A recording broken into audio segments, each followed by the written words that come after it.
Okay, hello, good afternoon, good morning, good evening, wherever it is you are joining us from. Thank you so much for joining us.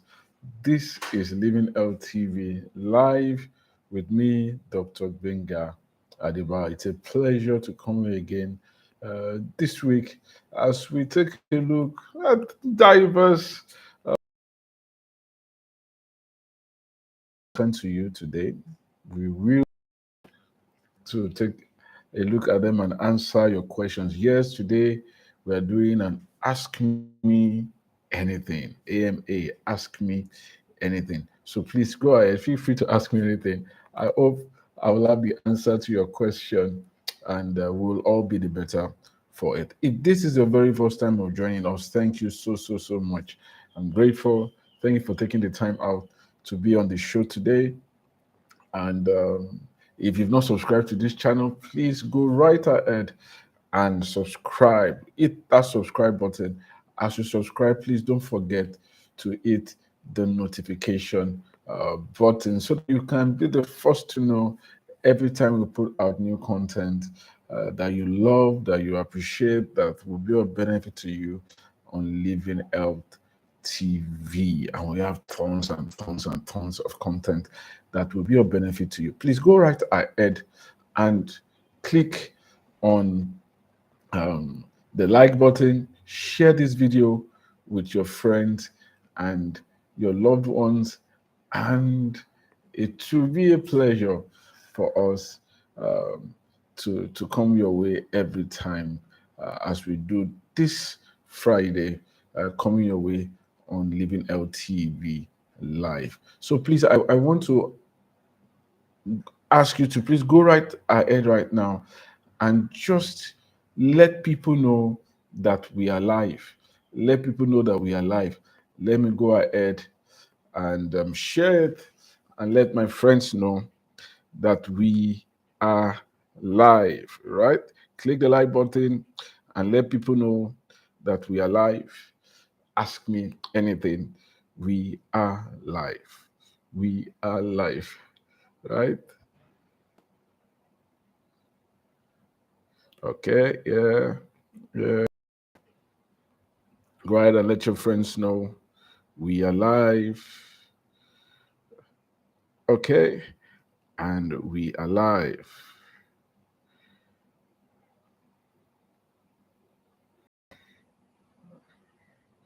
All right, so that is done.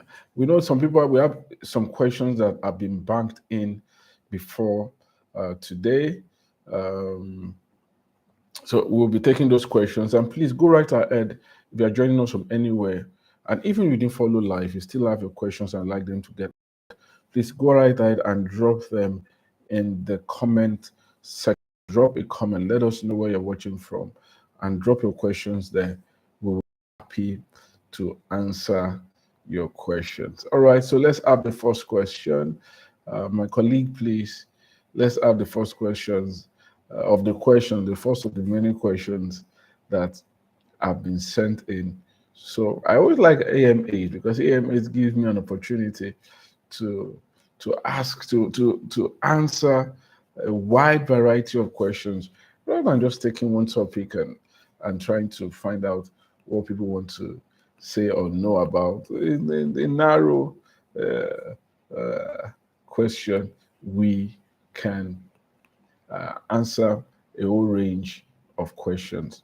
Okay, I think the first question has been dropped there, and our questioner wants to know, apart from pregnancy and menopause, what are the causes of delayed or missed periods? Wow, so many things, right? So if we understand what makes people that menstruate, women, what makes people to menstruate, then we can start to fathom the various reasons why that may be delayed or missed, why it may go missing, and those reasons are wide and varied.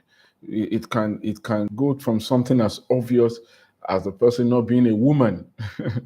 So you see some people that They are intersex. They are brought up believing that they are women, and then but genetically speaking, they are male. They have testes. Those testes just did not develop or did not produce hormones as they should. So the person gets to the age where the person ought to start to menstruate, and then the person never menstruates. And some people just feel, okay, it's normal. There's nothing wrong with it. It's good riddance to bad rubbish, so to speak. And then some of those people go ahead to get married, and then while they start to want to expect children, so well, you don't have. The person say, oh, but I, and they will not discover that that person is actually genetically speaking a male that has that is phenotypically a woman. But so that's one reason. The other reasons for someone that has menstruated before and then stopped menstruating, it's obviously a missed pregnancy. The person got pregnant, but that pregnancy did not develop to where it should be, and then the person, or it could just be, even be a normal, because we know that women have long periods and short periods. So you have a long cycle, so to speak, a long cycle and a short cycle. So if you have been charting your cycle regularly, you will notice that there are some times where you could go a week extra, some 10 days extra beyond. Welcome to Me Talk. Well, thank you for joining us. Thank you. Missed you last week. Thank you for. I wasn't here last week. I was on the road, and unfortunately, I couldn't. Thank you for joining us. It's a pleasure to have you once again. So, long period, short period, right? So that could be just be, it could just be that normal phenomenon that makes somebody believe, oh, my period is delayed, especially if you are trying to, your delay period is of concern to you, then you would now be really watching out. Maybe you've had unprotected intercourse, or you want to have babies, and then you just don't have the baby. So that could be a reason. Infections, right? Some conditions, anything that affects the hormonal balance of a woman can affect her, because the shedding of the lining of the womb is determined by hormones, is regulated by hormones. So if anything affects those hormones, it can lead to missed or delayed periods, if anything, for whatever reason. And this can be hormonal imbalances, tumors, endometrium. There's a lot of things that can happen. Even something as simple as hunger, if someone that is malnourished, severe malnourishment can affect a woman's um, period, make it delayed or missed. And even ectopic pregnancy. This one now is something we are really, like, you and I should be worried about. If the pregnancy is not where it should be, so the person can look as if you have a period, or your period is not, it just comes one day and then it goes, and so you didn't flow well enough, and then the person is actually pregnant, but pregnant in an hidden place, and then that can lead to so many problems. So if you're having problem with your menses, your cycle is not going as it should, please and please go see your physician, go see your doctor. I will encourage all women to please chart their cycle. And there, in this age and time, there are so many ways to do that, so many convenient ways to do that, aside using your pen and paper and using your calendar. There are tons of apps, but as you choose an app, please choose apps that have good privacy control, so that they don't keep selling your data and all that. All right. So, Julian, yes, thank you so much. Welcome, Julian. So, apart from pregnancy and menopause, what are the causes of delayed or missed periods? These are many things. And I hope starvation, yes, extreme starvation, not just not eating well, but a woman, even extreme emotional disturbance, yes, can lead to. So, somebody that just had their period 2 weeks ago, extreme emotional disturbance can make you in a jiffy to start to menstruate again, and just cause your period or your cycle. So anything that can disturb that hormonal balance, right from the brain to the ovaries, producing the hormones that they need to produce to stimulate progesterone, estrogen, and all the gamut of anything that can affect that can Can this, but does it always have to follow the period chart? No, that's what I'm saying. Chart your period. If you chart your period over time, you will see that you have long cycles and short cycles, and they don't necessarily have to. But if your cycle is always irregular, that's a problem, right? That's a problem that you should go see your physician about. Some days delay. That's exactly what I'm saying. So you can have a long cycle. Your long cycle may be 28 days, while your short cycle will be 21 days. So sometimes you may just fall between that long and short, but you see that your cycle is usually between 21 and 28 days. Sometimes it will be 21, sometimes it will be 28. But if you today is 14, next tomorrow is 32, next time is 12, there's a problem. So that suggests that there's a problem that we need to go and see a physician about. Because if your cycle is not regular, you're not having regular cycles, you're not it pregnancy may be, fertility may be an issue. So take care of it on time. Don't say, oh, well, I'm free this month. And of course, if you are using OCPs, if you are using oral contraceptive pills, certainly you may not even menstruate at all, right? You may not see your period, and some people are happy about that. So if you are using hormonal contraceptions and all that, all those things can affect your period, right? Fantastic. I don't know if you have any other question. Let's have the next question. Questions, please. Like I said, put it in the chat section.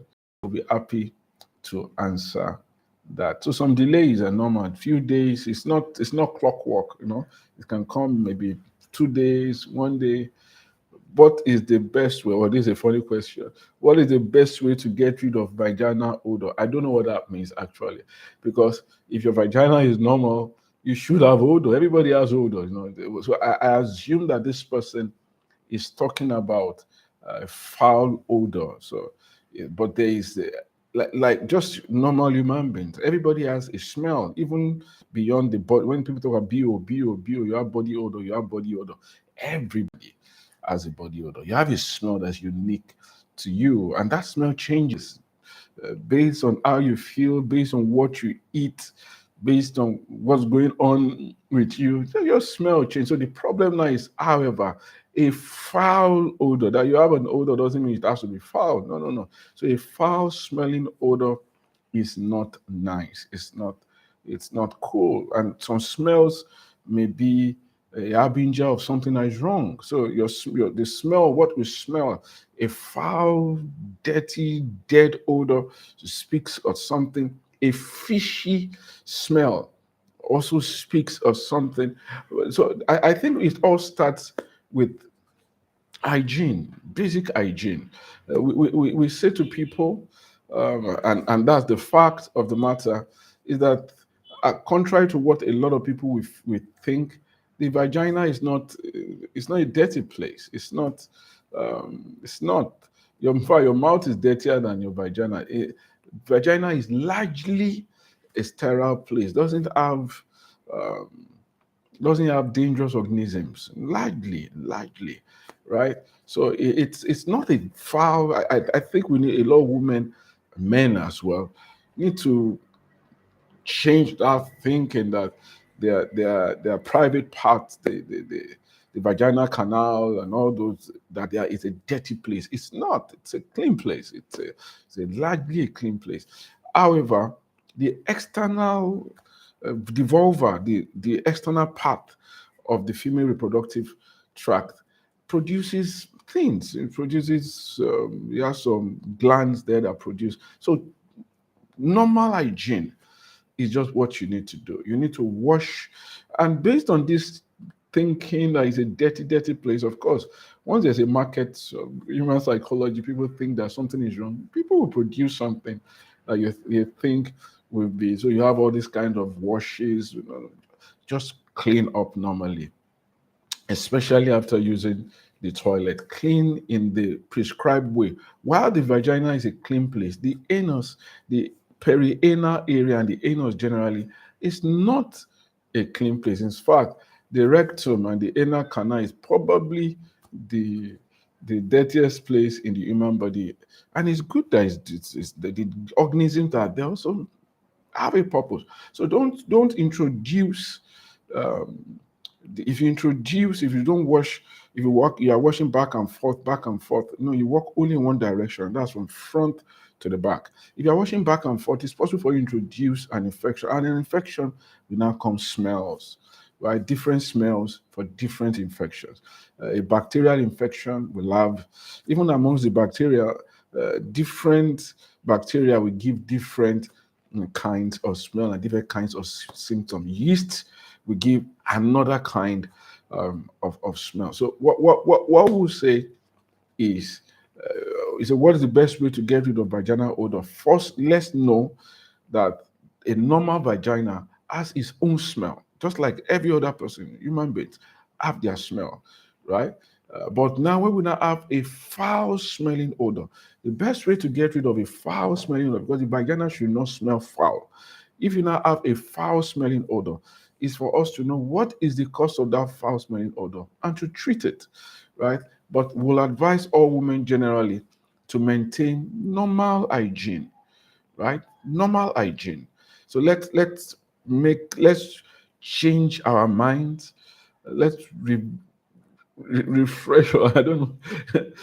Let's renew. Yeah, that's the word. Don't mind my constituency. That no, that is not the case. That is not so. Right?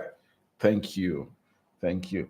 When someone farts too much, is it a symptom of something? I guess